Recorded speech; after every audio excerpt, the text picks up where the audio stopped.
I was in this mode today of just like reviewing footage for a bunch of people. Like a couple of people asked me to review footage for them, and I just ran across like Toshi's game. I don't know why. I kind of just like got really interested in this opening for whatever reason. I just like watched it a bunch of times, so I thought this might be useful to just like talk about real quick. I think one big thing is I think Toshi's just like really tired from the tournament, and I think it probably hurt his decision making. So this isn't like a dig on Toshi. This is more of just like I think this is like a fun like study of like opens and like being intentional, and then when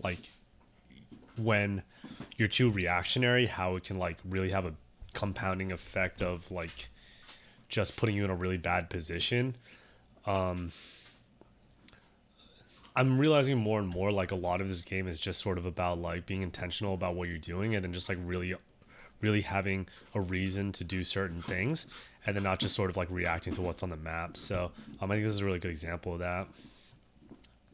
Dogs in the back making a lot of noise. So right, this is sort of interesting off the bat. They get two vanillas up, one vanilla, and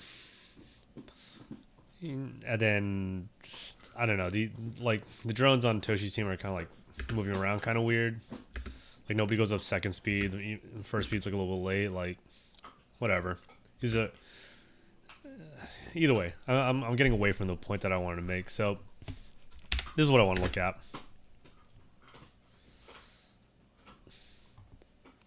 Let's watch Alyssa's. I think that's her name. Her decision making. So why does she decide to dive to left? Right. This isn't like a random like dive to left. She's thinking right now that Gold is trying to stop the speed from getting up by sending a vanilla to the left. So she dives to the left in order to stop this drone from getting up. And then she's going to shell up. Or she's not even going to shell up. She's going to go right towards middle once she sees what Toshi does. So right now, Toshi decides to go back and then tag this gate. And then I think he tags this gate because it's just his natural path, right? Like, there's no real reason to tag this gate right now, but like if he's gonna go to the right anyway, then tag it. But it's like, why go to the right here? You know, this is kind of a situation in which like maybe you attack the speed drone from getting up right now, but retreating and then like allowing. And then like losing the middle is not great on an open. Like maybe he thought that the vanilla who was getting up was going to threaten him, but like I don't know, just like I'm never really like scared of like a vanilla warrior just like kind of shadowing. So this is kind of bad, right? Like I don't know why this open interested me so much, but it's just this interesting thing where it's like, okay, a small decision just like completely affects like the rest of the game. So this is what I'm talking about. Like at this point, you have this like there's a couple different things you can do. Like you can go try to stop this speed drone. The reason that Alyssa makes like this really good decision, right? Like she tags here because she thought that they were going to try to stop the speed. Whatever. She gets this kill. That's no longer a threat. She doesn't hover. She doesn't hover over this gate because she sees that the queen's retreating. So she's going to take middle again, right? Like I think a lot of queens in Seattle, like once they start to shell up over here, they're like, I'm gonna stay here. But no, like. Getting up a warrior is not always about just hovering over a gate. Getting up a warrior is just like holding space, holding a side. And sometimes the only way to hold side is to hover over the gate. But like the better thing to do is just to take more space. So like she goes right towards the middle, which is like highly beneficial because then it gets more of the map.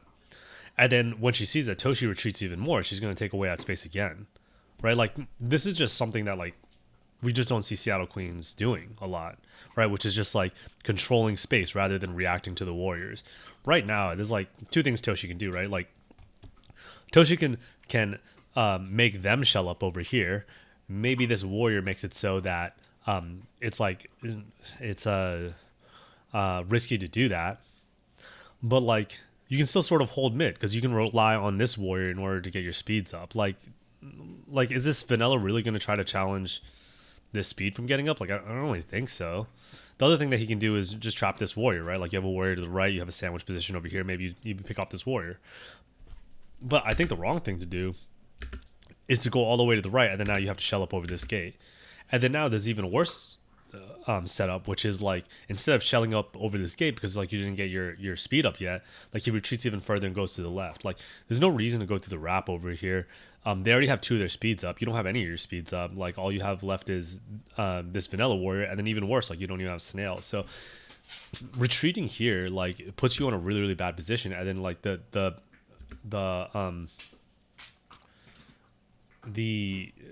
open is completely lost now. And then now even worse, like this is like the third bad thing that happens, which is I'm starting to realize right now, like it sounds like I'm just like saying that Toshi's like playing really bad. Like I said, I think he's just tired from setting up the tournament. I don't think he makes these decisions normally, but I think this is just like a really good like learning opportunity. Like right now, it's not in a state of the game where it's like, okay, when mid game start tag gates, like make decisions from there. You're still in the open here, right? Like, and in the open, like you have to get your warriors up. Right now, like tagging this gate, it's just a delay. Like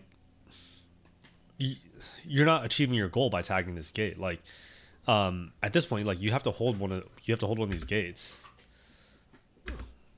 Now coming towards mid,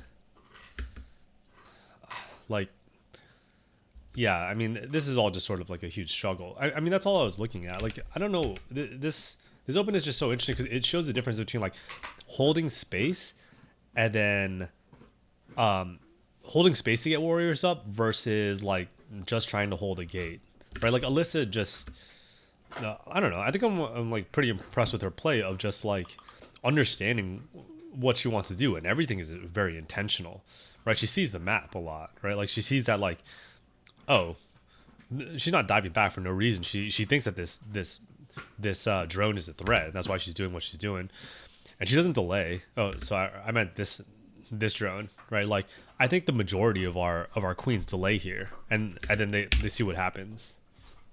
But there's no delay. She knows exactly what she wants to do. She wants to keep the middle, right? Like I'm sure this like she didn't want to do this. She didn't want to have to dive over this side, but like there was no other choice. You had no drone to bump this drone out. This drone was going to get up on this gate, but she doesn't delay, right? She tags it right back to middle, right? That's not something that like we do that much here. She's very intentional in trying to keep the space in the middle. Then all of a sudden, like she sees that Toshi makes the wrong decision. She capitalizes on that right away. And then no speed can get up. You know, like this is just, I think this is one of the better examples I've seen of just like how one bad decision has a compounding effect that just like completely like messes up the map for a side, right? So the wrong decision by Toshi was like trying to go back, was like doubling back to the right, and then the second bad decision was like not holding this gate, and the third bad decision was going for the speed gate rather than like trying to get people up. And I can understand why Toshi does some of these things, because it's a situation where it's like, yeah, I mean the Warriors aren't experienced in trying to help people get up, like, and because of that, Rachel is put into this weird position where she's like doesn't know how to help. She doesn't know how to help Toshi because like Toshi's movements are a little bit erratic right now, and like she doesn't know where to go, right? So she's hovering over this gate. She's probably thinking like, Toshi, come back to this gate, like let me help you on this gate. But Toshi's like playing like a 1-on-4 game of just like trying to move around. Yeah, I don't know. This was just like a video that I felt like making because I kind of got obsessed with this open a little bit, because I think I've been looking for these examples of just like compounding effects of a bad decision, and I think this is a good one for Queen. I realized that there was like one other thing that I missed in this game that I want to point out, because I think it's like another like really really useful thing. But yeah, what we see here is so this is all the stuff that I already talked about. Like Toshi retreats back, and then now Alyssa comes get this gate. She's able to get this like speed drone or whatever. And then here's the point that I want to make, which is I think a lot of queens or whatever like try to fight this warrior, right? They're kind of like, okay, this warrior's in my vicinity. I'm gonna go do something, like I'm gonna see if I can like bait this warrior into fighting me and then kill this warrior, right? Like all the time you're trying to bait this warrior is just like wasted time, because the only way this warrior is going to engage you is if they're bad, or like maybe not bad, but like uh, there's no way to kill this warrior, right? Like unless they actively engage you. So instead of like trying to like fight this warrior, you see like zero indecisiveness. She's just like, I'm just gonna ignore this warrior. Like there's nothing I can do to this warrior unless they like want to engage with me. So like why even try? So she's gonna go add value by doing something else, right? Like so there's like there's no hesitation. Like look at that back, right? There wasn't even a thought to it. There wasn't even a thought to like, okay, I'm gonna go fight this warrior. Like this warrior is gone. Like whatever, I don't care. So I'm just gonna go attack this. And that's just like another. That's just another interesting point. Like sometimes you just like don't need to engage when it's just like making a choice of when to engage is like super important, right? Because all the time in which you're engaging with like something on the board that you can't affect is just time taken away from something that you could be doing that's more useful. In that case, you know, she took the speed gate and then she went right towards middle and then she's able to like push Toshi around again. But yeah, it's just, I don't know, just this like last time, if you just watch it, right? It's not even like that she even goes towards this warrior whatsoever, right? There is no movement thinking that this warrior is going to affect the board whatsoever. She just immediately goes to do something else. I think that's also like a really, really important point.